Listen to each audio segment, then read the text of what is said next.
What's up, YouTube? Capital G here. I've been gone for about a month. Basically, I was just taking a small break off from YugiTubing.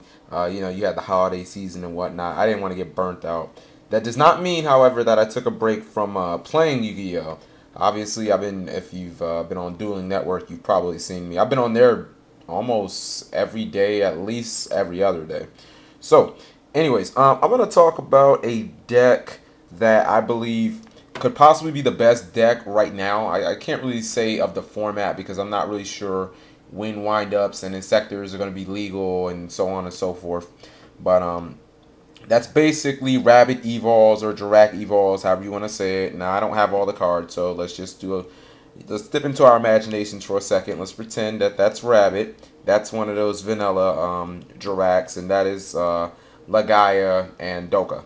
Okay, and on here, on the other side, we have plants, or you can call it synchro summon or whatever. Now, I think the general consensus is that this is the best deck of the format right now. I'm not quite sure about that. When I look at the two decks head to head, like in a head to head direct matchup, it's not even close. Jiracs have a huge advantage in this matchup. The reason I put Sheen here is because, to be completely frank, in a vacuum, Jiracs are basically just a better version of Six Samurai. The entire deck is predicated and built upon the theory of being able to summon Lagaya off of one card, Rabbit obviously being that card, and then making your opponent use two cards to get rid of that. If your opponent goes Smashing Ground, Dark Hole, well, they just exchange two cards for your one card. And that's an exchange that 90% of decks will take, because it means that you have 5 cards at your arsenal and they have 4. So you have advantage. Now, the reason why I think that Evols are so good right now is because they do what Samurai basically stopped being able to do. As the format became more monster predicated, Sheen got less powerful. Yes, well, first off, Sheen took a neg 1 to summon. It took you to go, Kage Kageki. That took 2 cards. Unless you had United or Gateway, you were going neg 1.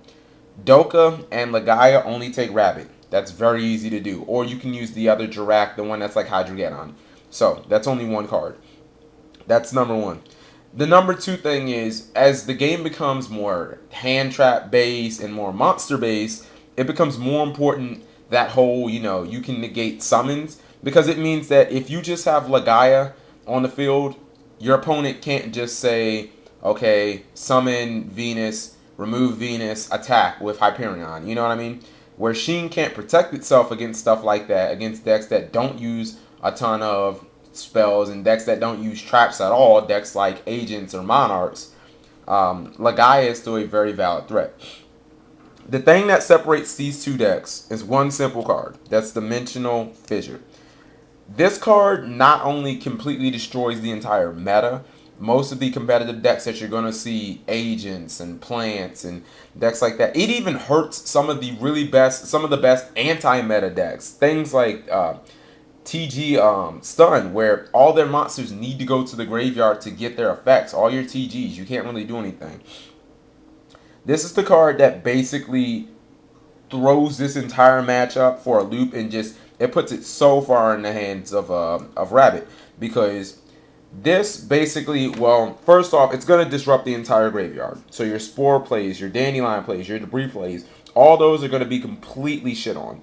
But in addition, plants get so much use out of their ability to negate their opponent's best plays by, using cards from the hand, Max C and Effect Veiler.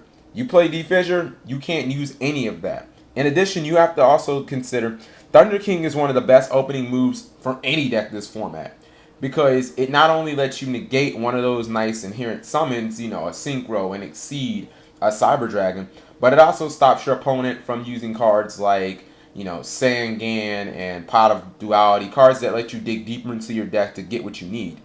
D-Fissure puts a stop to Thunder King in its tracks. So now you can simply, because Thunder King has to go to the graveyard to use his effect, it can't. So when you summon Rabbit and you make your Lagaya play, you're now going to be able to kill that Thunder King. And again, you're still going to be looking for that 2-for-1 exchange against plants that your deck is easy, that your deck will easily be able to incorporate because that's how the deck is built.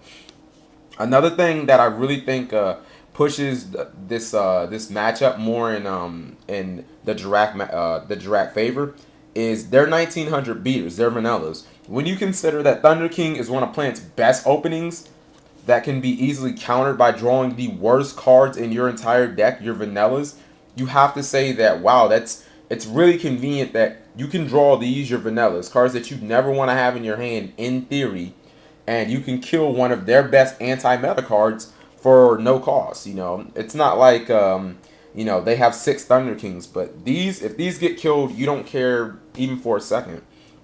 My last thing is Levier and Tour Guide.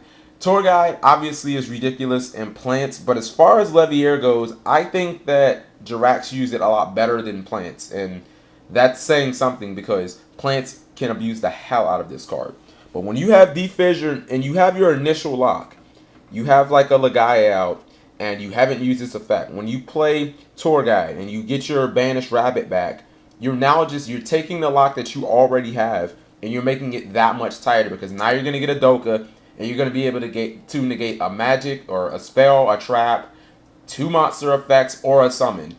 You basically answered every single thing that your opponent can possibly do, and I don't see any way. I mean, I played Rabbit. It's a very hard deck to compete against, and I think once more players become cognizant of how strong and how powerful this deck really is, I mean, it's no fluke that the deck top 4'd its first YCS and top 8, if I'm not mistaken. Took 2 spots in top 8.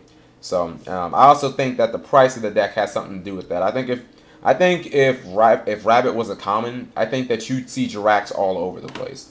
So that's just my 2 cents. Let me know what you guys think of the Dirac deck. If you think that it's better than Plants, I personally do. And thanks for watching, guys.